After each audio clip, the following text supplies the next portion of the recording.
In this lab, we will be observing the motion of a mass connected to a spring oscillating in 2 dimensions. These observations will be then compared to a computational model of the mass spring system. Additionally, we will be plotting the energy changes within the system utilizing the computational model. The results of this lab are important as they can be applied to larger systems with similar behavior, such as a person swinging on a rope. Although there are a few discrepancies, I found that the observed motion of the mass closely resembles the predicted motion during the beginning of the time period. Additionally, the model shows that the system satisfies the energy principle. A fundamental principle in this lab is Newton's second law, which states that the net force acting on an object is equal to the object's mass times acceleration. We will use this to update the velocity in our model.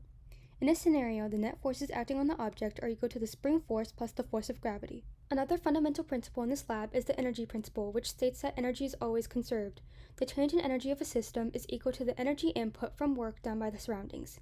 In this lab, we chose the system to be the mass, spring, and the earth. Since all of the objects are described in the system, no work is being done by the surroundings. Then, the change in energy of a system is equal to the sum of change in kinetic energy, or the energy that an object possesses due to its motion, change in potential energy of the spring, which is the stored energy a spring has when it is stretched or compressed, and the change in gravitational potential energy, which is the energy that is stored in an object due to the gravitational attraction of the Earth. We were given the mass of the object, which is 0.402 kilograms, and the initial stretch length of the spring, which is 0.7 meters. From Tracker, we obtained the x and y positions of the mass and found the initial position and initial velocity. Using the graphs, we were also able to find the period of oscillation, or the time it takes for the mass to complete one oscillation. It takes 4.748 seconds for the mass to complete 3 oscillations in the x direction. Therefore, the period of oscillation in the x direction is equal to 1.583 seconds. In the y direction, 3 oscillations are completed in 4.558 seconds. Therefore, the period of oscillation in the y direction is 1.519 seconds. The slight difference between these two values may be due to the mass moving in an elliptical motion.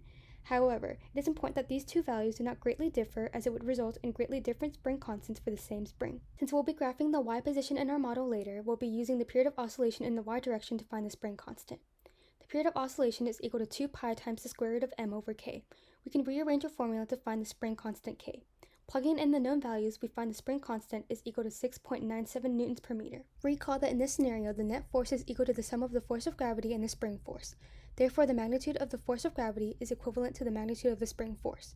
The magnitude of the force of gravity can be rewritten as the object's mass times the Earth's acceleration due to gravity, and the spring force, according to Hooke's law, is equal to the spring constant times the magnitude of the stretch or compressed spring length minus the spring's relaxed length. This can then be rearranged to find the spring's relaxed length, represented by L naught. Plugging in the known values, we find that the relaxed length is equal to 0.135 meters. To create the computational model, I first input the initial conditions of the spring mass system. The mass is set to 0.402 kilograms. Its initial position obtained from Tracker is negative 0.105, negative 0.6440 meters. The mass's initial velocity is 000 since it is initially at rest. This portion of the code takes in the mass's position data from Tracker in the form of a CSV file and graphs the position with respect to time. The magnitude of the acceleration due to Earth's gravity is a constant of 9.8 meters per second squared. The spring constant and the relaxed length of the spring that was calculated earlier is then inputted. The stretch of the spring is equal to the magnitude of the vector L minus the relaxed length of the spring. The L vector is calculated by subtracting the spring's position from the mass's position. The direction of the vector L, or L hat, is given by dividing the L vector by its magnitude. As discussed earlier, the total energy within the system is equal to the sum of the kinetic energy, the gravitational potential energy, and the spring potential energy. Kinetic energy is equal to 1/2 times mass times velocity squared. Gravitational potential energy is equal to the mass times the acceleration due to gravity times height. Spring potential energy is equal to 1/2 times the spring constant times the spring stretch squared. This portion of the code will run into the last time step in the observations. Here, the initial energies are initialized. Then the force of gravity is set to 0 negative mg0. The spring force given by Hooke's law is equal to negative spring constant times the stretch times L hat. The net force acting on the mass is equal to the force of gravity plus the spring force. Then, Newton's second law and the position update formula are used to calculate the mass's velocity and position. Given the mass's new position, the length of the spring and the stretch of the spring are updated.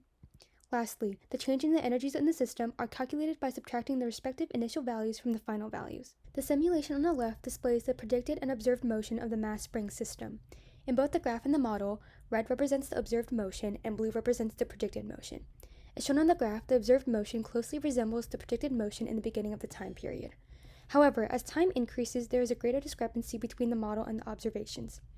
This could be due to the fact that the drag force is present but it was not taken into account. To improve results in the future, all forces acting on the mass should be accounted for. This graph displays the energy changes within the spring mass system. Kinetic energy is represented by the color blue, gravitational potential energy by red, spring potential energy by green, and total energy by orange. All of the objects and interactions are described within the system. Therefore, the work done by the surroundings is equal to 0. Since the total change in energy of a system is equal to the work being done on the system, it is logical that the total energy is at a constant of 0. This illustrates that the energy principle is satisfied.